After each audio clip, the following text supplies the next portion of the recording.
You've heard stories about abandoned children before, orphans with tragic pasts, lost souls searching for belonging. But this is not that kind of story. In the winter of 1853, 11 children arrived in the mountain town of Dogwood Hollow. No parents, no documentación, no memory of where they come from. Only the same pale skin, silvery eyes, and one disturbing commonality. Each bore a crescent-shaped scar at the base of their skulls. And they all had the same birthday. They never cried. They didn't bleed normally. They spoke only when spoken to. And when March 14th came, each child left town with a wax-sealed package, buried it in the woods, and returned with dirt under their fingernails and a silence that lasted days. The townsfolk whispered. One teacher tried to follow. She never came back. In her place, a photograph appeared in her desk. 11 children standing in front of a moss-eaten monument no one recognized. On the back, return prepared. Then the bells began. Bells with no ropes. Bells heard only in dreams. And a song. A low, humming tune that the children sang in perfect unison. The Song of the Drowned. When Reverend Millard tried to burn the journal where their names had been written long before they arrived, the fire turned blue. A tooth was left on the altar the next morning. Bloodless. Gleaming, waiting. The children weren't born. They were placed, and something was waiting to collect. This story doesn't take place in one town. It reappears across decades. Different names, same children, same birthdays, same scars, same rituals. And somewhere, in the swamps near Bellevine Marsh, a final child has been born. His name is Ellis Grath. He's already humming the song, and he's already begun to remember. Before you go, if this story echoed somewhere deep, if it made you question what's real, what's buried, and what might still be waiting, subscribe to step deeper into the forgotten. There are more places like Foster Hill that more nom. Yes. They came to Dogwood Hollow just before the thaw. 11 children, on foot, dressed in weather-worn linens that didn't match the era or each other. No one remembered seeing a carriage. No train stopped that day. They simply appeared on the steps of the chapel, staring up at the carved angels with eyes that reflected no light. The townsfolk assumed they were survivors of something awful: war, plague, famine, a collapsed wagon trail. But that assumption didn't last long, because when you looked at them, really looked, you knew they hadn't suffered. Their faces were too still, their hands too clean, their skin too pale, and they didn't ask for help. They waited. One by one, they were taken in by different families. Farmers, merchants, a widow with no children of her own. But it didn't matter where they lived or who tried to love them. The children kept to themselves. They spoke little. They didn't laugh or cry. They never startled. They sat perfectly still at supper and stared at nothing for long stretches of time, as if listening for something. Then came March 14th. Each child, without prompting, rose early, dressed in black, and made their way to Reverend Millard's house. He greeted them at the door with 11 identical boxes, wax-sealed and unlabeled. No one knows how he got them. Millard never said a word about it. The children took the boxes into the forest. Hours passed. They returned before dusk, hands soiled, nails torn. Not a word spoken. That night, the first bell rang, deep, metallic, and sour. No one pulled its rope. The tower had been abandoned since the fire. Miss Calloway, the schoolteacher, tried to follow them the following year. She didn't return. In her desk drawer, the next morning, was a photograph that hadn't been there the day before. It showed the 11 children standing in front of a crumbling stone monument, choked by vines. None of the townspeople recognized the place. On the back of the photograph, scrawled in what looked like iron filings, "Return prepared." Rumors grew. The children did not age. By the third year, they still looked like they did when they arrived, neither growing nor thinning, untouched by disease or time. One boy was bitten by a dog and didn't bleed. A girl was seen standing barefoot in the snow for over an hour, eyes closed, humming a slow, strange melody. The same tune all of them began to hum that spring. They called it the Song of the Drowned.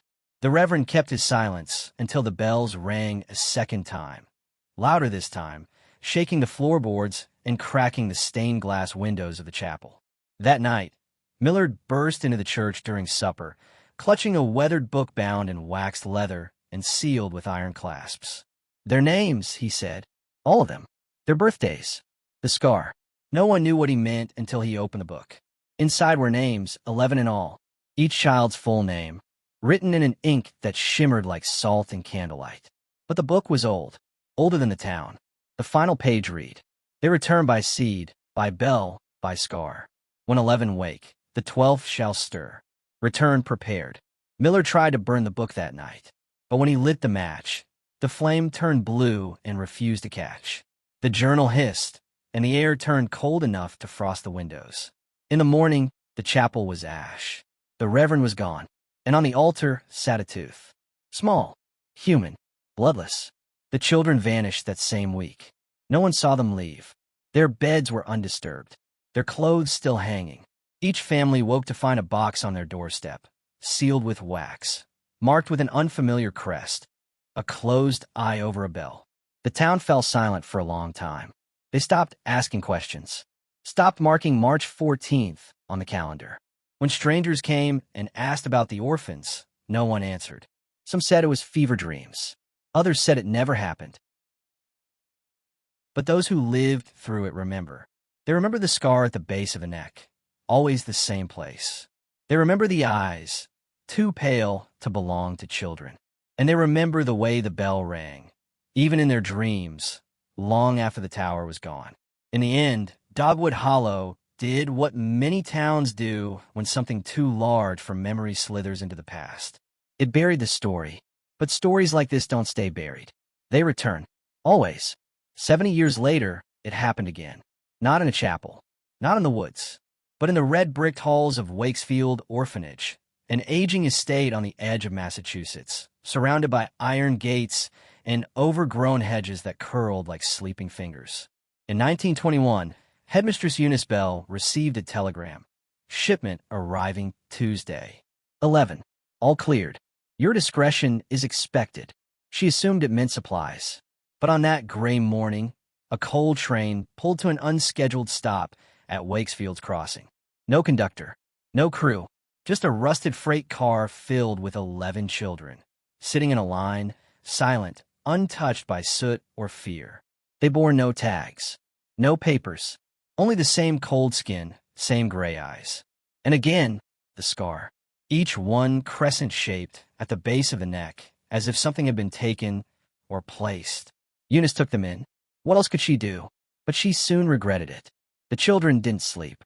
They never asked for food. They sat together in the garden at midnight, unmoving. Other orphans began to complain about the humming. Low, unnatural, like a lullaby underwater. One night, Eunice awoke to find all 11 standing in her parlor, staring at the fireplace. The flames were burning backward. She tried to speak, but the room fell silent.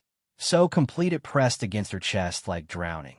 And then, just as quietly, they turned and left, leaving behind a single object on the rug. A tooth. No root. No blood. Just clean and waiting.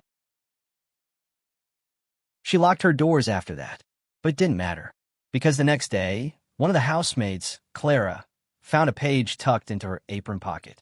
It was from a journal, aged, water-warped, edges blackened. 11 names. Familiar ones. But this time, a 12th name had been added at the bottom, in red ink, Ellis Grath. Clara didn't recognize the name, but she would soon, because that same week, one of the orphans, a boy named Ellis, began waking up humming. He wasn't one of the 11. He was born at Wakefield, or so everyone thought, but he bore the scar, and when Clara asked him about it, he said something she would never forget. They sang to me in the water. I was asleep for a long time, but now I remember. And he showed her his hand. His fingernails were cracked and dirty, as if he'd been digging. That night, the bells returned. No visible source, just sound, wet and metallic, echoing through the pipes and radiators. One of the orphans began to bleed from the ears. Another vanished into the library and was never seen again. Eunice burned the beds. It made no difference. And then came the photo, slipped under every door in the orphanage at once. Same children. Same monument. On the back, return prepared. The staff tried to send the children away, but no carriage would come. No train stopped. Letters sent for help never reached their destination. The orphanage itself began to change. Windows shifted places. Doors led to bricked walls. Time unraveled. One cook claimed to see a child from her own past walking the halls. Her brother, who drowned in 1872.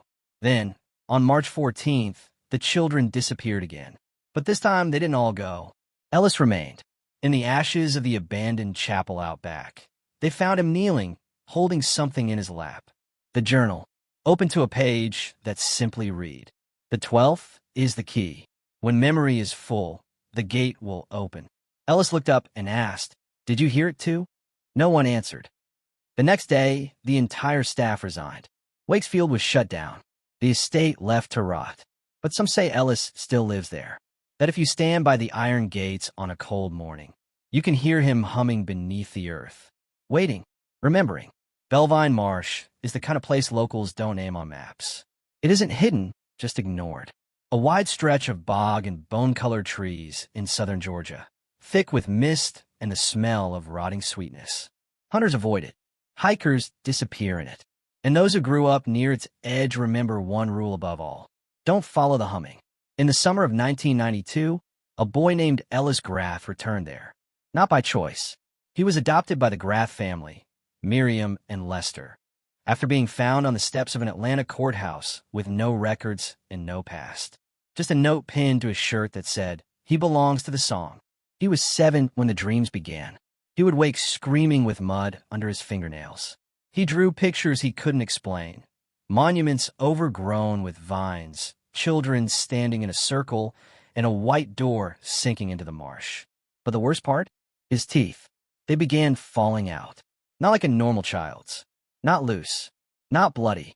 Just gone. One, each March 14th. Always spotless. Always left on his pillow like a gift from something that watched him sleep. Miriam kept the teeth in a velvet pouch. Until the day she heard the bell. She thought it was a hallucination, a trick of memory or a far-off church. But Ellis stood frozen when he heard it, like a tuning fork had been struck deep inside him. "I remember now," he said. And that night, he walked barefoot into Bellevine Marsh. Miriam followed, through fog and cattails and water black as ink. She lost sight of him within minutes. The trees whispered. The air buzzed with something ancient, wrong. Hours later, she found him, kneeling before a submerged stone ring, overgrown with lichen. 11 smaller stones surrounded a 12th. On the 12th, he placed the tooth, and the ground began to hum. The air thickened. A sound like voices underwater filled the marsh, and shapes moved in the mist, child-sized, pale, watching. Then the scar on the back of Ellis's neck split open. No blood, just a thin thread of silver, glistening like moonlight on oil, unwinding from his skin and connecting to the monument. And all at once, the 11 returned. Not from the marsh, but from memory, standing in a circle around the stone, eyes closed, mouths open in a silent song. Ellis looked up. "I wasn't born," he whispered. "I was harvested." Miriam screamed, but no one in nearby town heard her. And when rescue crews searched the marsh days later, all they found was a velvet pouch, still sealed, still warm, with 12 perfect teeth inside, and a journal wrapped in wax cloth. The final page had changed. "When the tooth is returned and the gate prepared, the drowned shall rise." Time folds. Names repeat. Ellis is not one. Ellis is the 12th. They sealed the marsh after that, but not well enough, because in 2014, hikers found an altar. Not stone, flesh. And beside it, buried in the roots of a cypress tree, was a camera, ancient, rusted but still intact. Inside it, one photograph, 11 children, one monument, a 12th figure just out of frame. On the back, "Return prepared." It always ends where it begins. In the present day, a construction team was clearing the northern edge of Bellevine Marsh for a new highway spur when the ground collapsed beneath their equipment. What they found was not mud or root, but stone. 12 monoliths, arranged in a ring. At the center, an iron bell, long buried, its surface carved with a single, repeating phrase, "Return prepared." The crew dismissed it as old cultist nonsense. Artifacts were boxed, photographed, and shipped to the State Archive in Augusta. Except the bell didn't move. Not by crane, not by flood, not by fire. Every attempt to lift it failed. One worker's arm dislocated from the socket as if the bell refused to leave. Days later, he was found drowned in his bathtub, water black with soil, his mouth full of teeth that weren't his own. That's when she arrived. A woman with no name on her ID badge. No agency affiliation. She wore black gloves and never blinked. She asked for access to the bell. The workers gave it, not out of obedience, but instinct, like birds falling silent when a predator passes overhead. She knelt before the bell for hours, and then she hummed. They recorded the frequency, 7 hertz. Infrasound, too low for most human ears, but enough to cause confusion, vertigo, and memory loss. 3 of the workers quit the same day. 1 vanished. The 4th returned to the marsh a week later and walked straight into the bog, never resurfacing. Inside the archive, researchers began noticing strange patterns. Historical records from 3 different centuries, 1851, 1921, 1992, all reference the same names. Same birthdays, same descriptions, same children. But here's the fracture. Every cycle includes a 12th, a catalyst, a variable, a key. Ellis Grath in 1992, Eunice Bell's younger brother in 1921, lost at sea and declared dead, only to appear in the Wakesfield records a year later. And in 1851, Reverend Millard's son, stillborn, buried, but spoken of by the orphaned children as the one who forgot. It's always someone close, someone forgotten, someone who wasn't supposed to return. And now, in the present, the bell has begun to ring again, not by human hands, but through memory. Digital archives of the State Library corrupted with the phrase, "We are returned." Security footage looping with silent frames of 11 children staring back through the grain. A podcast host in Atlanta claims he dreamed of a tooth in a velvet pouch. He woke with soil under his fingernails. One archivist has begun to hum in her sleep, and she has a scar, crescent-shaped just below the neck. She doesn't know how she got it. The cycle isn't just repeating now. It's accelerating. Those who've looked into it too long begin to lose time, experience moments out of order, smell soil where there is none, hear bells in concrete buildings. And one day, always, they find a photograph in their coat pocket. 11 children, a monument behind them, a 12th figure, fading at the edge of the frame. On the back, return prepared. But what are they returning for? To wake something? To complete a ritual? To rewrite memory itself? There are theories, of course, that the children are echoes, souls split across centuries, that the bell is a frequency-based prison, that the scar is not a mark, but a seal. But most believe this. The Foster Hill children were never alive in the way we understand it. They're the memory of something too old, too buried, and too unfinished. And each time someone tries to forget them, tries to bury them deeper, they surface in a new form. Through a child, through a hum, through a tooth, and maybe through you. So maybe this is where the story ends. But if you've made it this far, you already know it won't stay buried for long. Because memory doesn't forget. It folds. It waits. It hums beneath the surface of places we no longer name. In orphanage floorboards, in marsh water, in the hollow behind your teeth. You could dismiss it, call it folklore, coincidence, a trick of history. But when the bells ring, they don't just mark the past. They announce the return.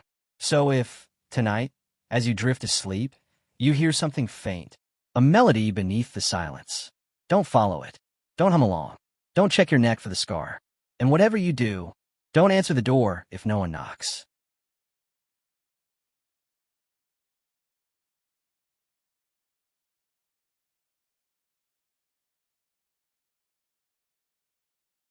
Because the Foster Hill children are never gone. They're just waiting for the next memory to open. And next time, it might be yours.